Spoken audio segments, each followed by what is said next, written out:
a 113-year-old cognac, a menu written in French, and 1,500 pieces of cutlery. Details have emerged about the lavish banquet hosted by the British King for Donald Trump. In many ways, this reception became symbolic. For example, the special cognac served at the banquet was from the same year that Donald Trump's future mother was born on the Scottish island of Lewis.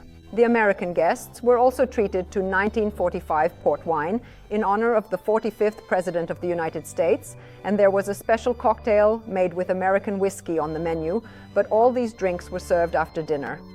As for the banquet itself, it was attended by 160 guests. Each guest had 5 glasses and about a dozen pieces of cutlery, the arrangement of which the staff meticulously measured with rulers. The guests were offered salad, chicken with spicy sauce, and vanilla rose dessert. Afterwards, they were entertained with speeches.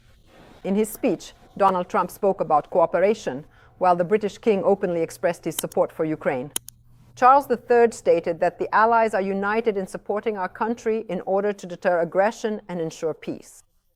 Ukraine will also be discussed today at official meetings. The publication Politico writes that diplomats spent a long time searching for a way to push Trump toward a decisive stance on Russia and Putin, and decided to involve King Charles.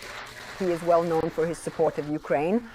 Donald Trump and his wife Melania are being received in royal fashion. Today, the British royal family is hosting a formal 2-day state visit. The American president has already been given a carriage ride and was greeted with fanfare by the honor guard. Analysts are writing about King Charles. The government has set the task of impressing Trump as much as possible with their reception, in order to later hold important state negotiations on tariffs, technology, weapons, and of course, Ukraine. And as is well known, the monarch has a special fondness for our Ukraine and has met with Volodymyr Zelensky several times. How the leader of the United States was received and what is expected of him in foggy Albion will be continued by Oksana Tkachenko. A helicopter from the United States lands on the lawn of the British monarch's summer residence in Windsor. The weather leaves much to be desired. Rain is pouring down, and there's also fog. Nevertheless, Donald Trump and his wife Melania arrived on a rare, large-scale official state visit. No other U.S. president has ever been received in Windsor like this before. According to protocol, Prince William and his wife Kate greet Trump. Melania is dressed in a black suit with a purple hat.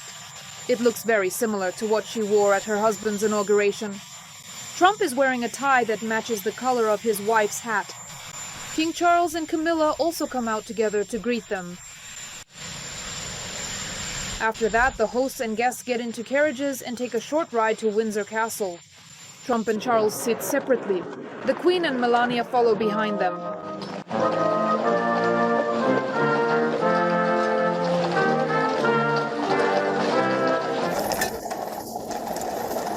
Such a grand reception with an honor guard at Windsor was not even arranged for French President Macron.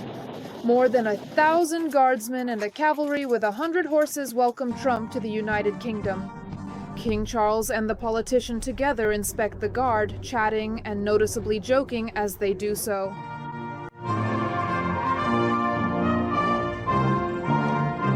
The plans include a joint Anglo-American air show, a visit to the grave of Elizabeth II, and a lavish banquet in St. George's Hall at Windsor Castle. The protocol meticulously checked the menu and seating arrangements until the very last moment, but the greatest attention was given to the monarch's brief speech, according to the BBC. It was edited several times to be as politically cautious as possible and not to irritate the already unpredictable President of the United States. The British government entrusted Charles with a third important mission. And although monarchs always keep their distance from politics, he was tasked with charming Trump as much as possible. Tomorrow they will be holding important talks with him. Labour's Starmer will negotiate with the American leader on a new nuclear deal, technology, tariffs, and importantly, on Ukraine as well. According to Politico, diplomats spent a long time searching for a way to nudge Trump toward more decisive action on Russia and Putin, and decided to bring the king onto the stage. Charles is well informed about the course of the negotiations. He is personally acquainted with Volodymyr Zelensky and even has a special fondness for him. According to Politico, this makes him a quiet but consistent ally of Kyiv, who is ready to do his part to reduce the skepticism of the United States regarding this issue.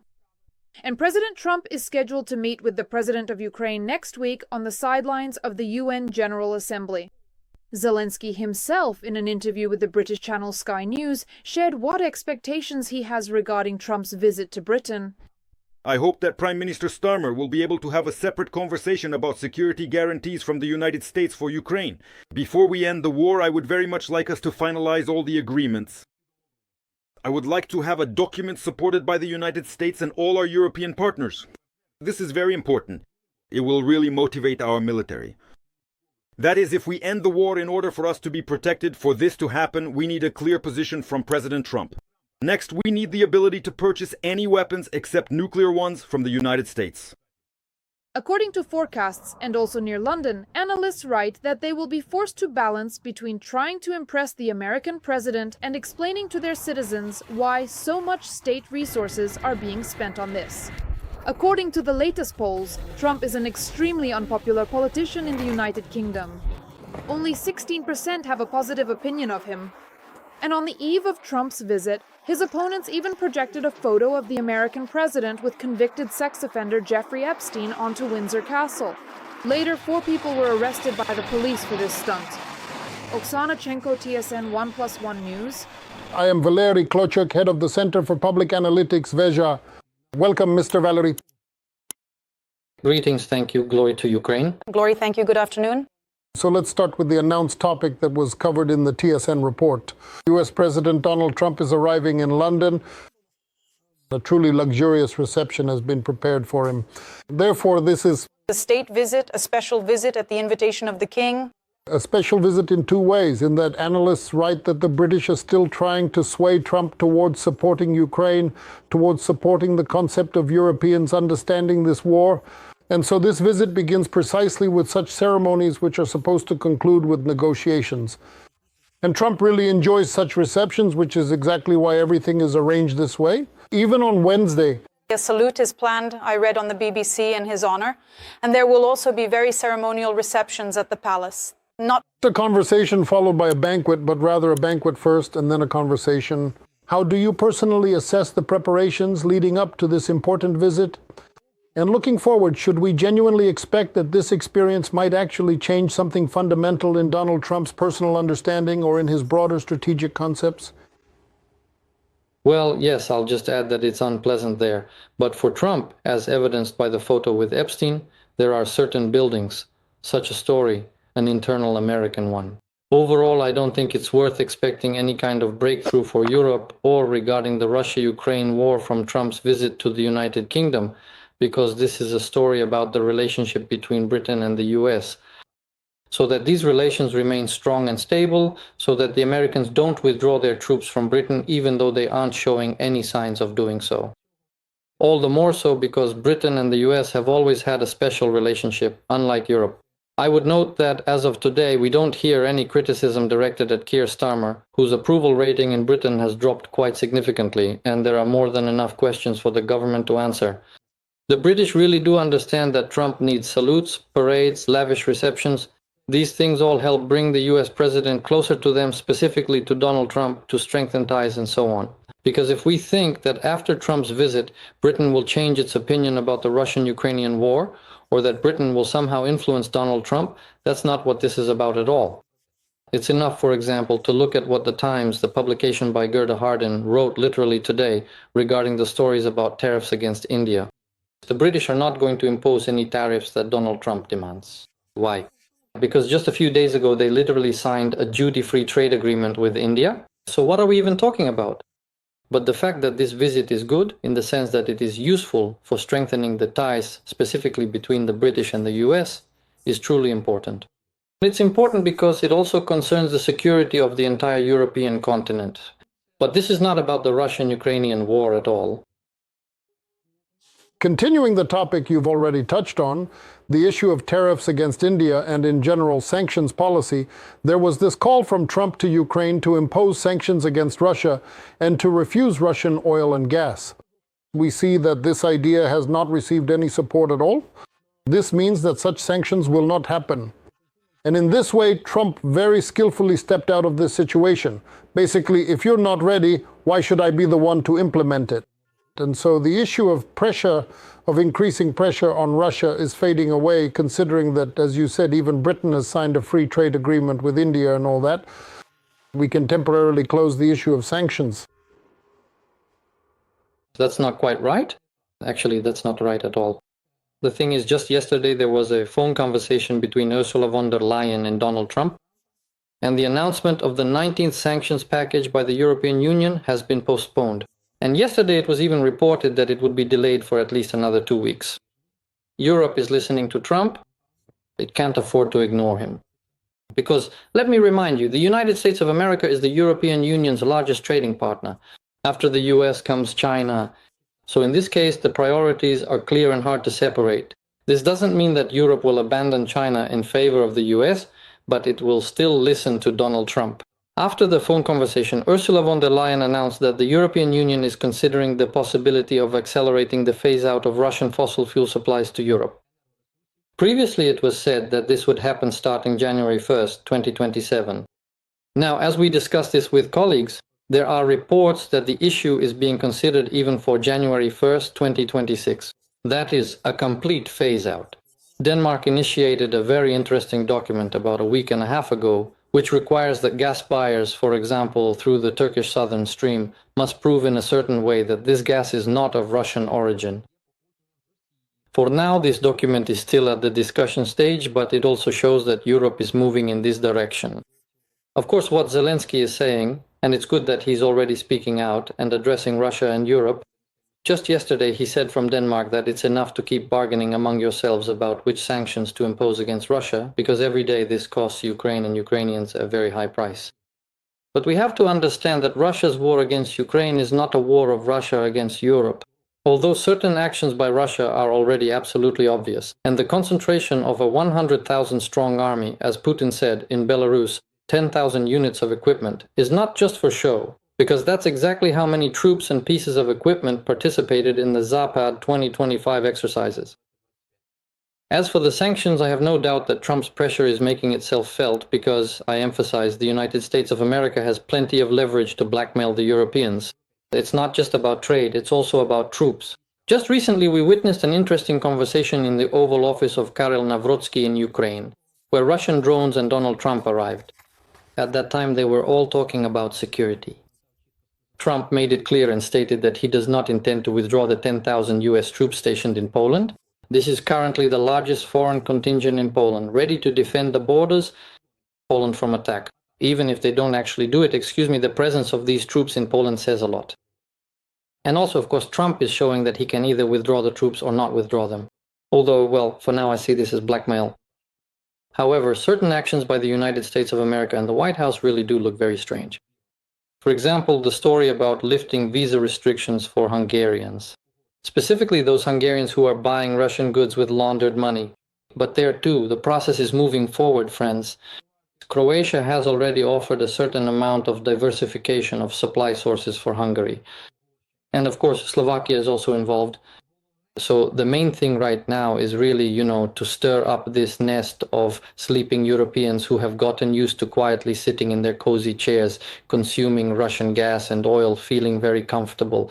Now, for them, this discussion is inconvenient. They really don't want to make extraordinary decisions or change the structure of an economy that thrived on cheap Russian raw materials.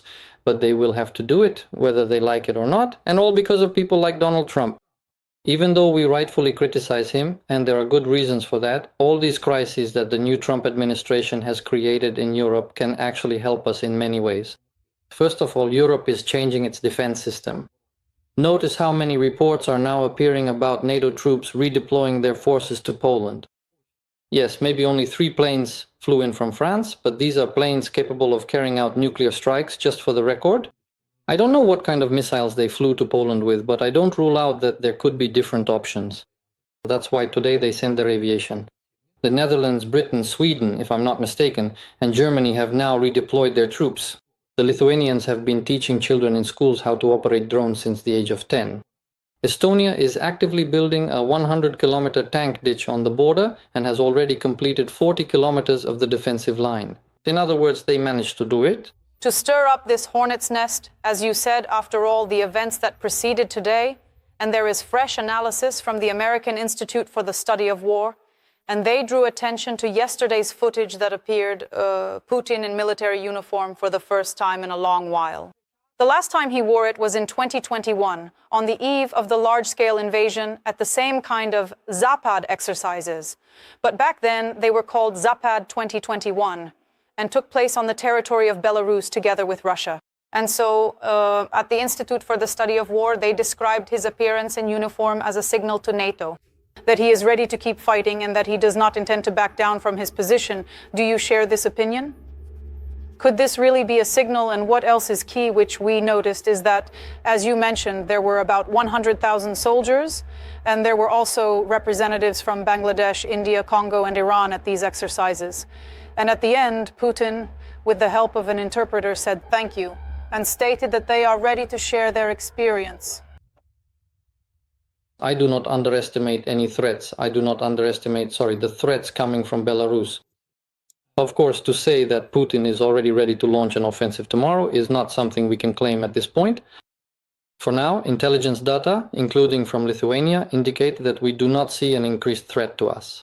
Well, again, they might be making such statements just to keep the population more or less calm. Because I remember that before the invasion of Ukraine, we didn't hear any statements about Putin starting an attack from the territory of Belarus. But it was precisely from the territory of Belarus that the attack came, and if I'm not mistaken, the Russian grouping at that time was about 140,000. Today, Putin is talking about 100,000. Earlier, Lithuanian intelligence spoke of 40,000. At the very beginning of the exercises, they talked about 4,500. I wouldn't rule out that Putin may have even managed to spread such disinformation somewhere. Because 10,000 pieces of equipment and 100,000 troops is really a lot. That's a large grouping. I hope that we will receive appropriate confirmation or refutation from NATO intelligence. Since there are so many troops there, we need to understand what is being done to prevent a possible attack on NATO countries, on NATO member states. Because Ukraine is ready for any surprises, even on its northern flank. Everyone knows about this. It's no secret that threats from the territory of Belarus have been discussed for a long time. However, the presence of American troops and others, especially the Americans, is significant. Well, there were also representatives from two other NATO countries, Hungary and Slovakia. This indicates that Lukashenko might try to use these very exercises to strengthen his ties with European countries. However, as the bitter experience of 2022 shows, Putin didn't really ask Lukashenko what he should do next. They gave the order and went ahead. Similarly, this time, for example, I do not rule out that there could be an attack on the Suwałki corridor in order to connect Belarus with the Kaliningrad region. Lithuania is not preparing for this by accident. More precisely, the operation against the city of Narva has long been developed in Russia. It is already lying on Putin's desk. Putin, as he likes to say, has many trump cards for blackmail and negotiations. In this way, I believe he is trying to assert himself as a subject in the upcoming negotiations with Ukraine about freezing the Russian-Ukrainian war. What exactly will he do? What exactly will he do if I make a slip of the tongue? If your side and Beijing reach some kind of trade agreement? Because the main issue and the focus of Belarus in geopolitics is really about this agreement. Yes, today there are talks about an agreement between the United States and India, and the process is accelerating. But, well, for example, the visit of the head of the Chinese Foreign Ministry to Poland is the first time in the last 6 years. Well, this is not a coincidence, friends, considering that the new Silk Road is now very actively operating between Poland and China through the territory of Belarus and Russia. Therefore, to consider this simply, sorry, but just to take this information as a straightforward statement from Putin is not worth it. There are many players involved, at least 5 stand out today. Ukraine, Russia, Beijing, China, the US, of course, and Europe. Lukashenko is also trying to insert his own, a little 5 kopecks here. But how successful he will be at that is hard to say, especially considering the upper hand now belongs to the major players. Thank you very much, Valery Klochok, head of the Center for Public Analytics, VZH. He was a guest on ZRS.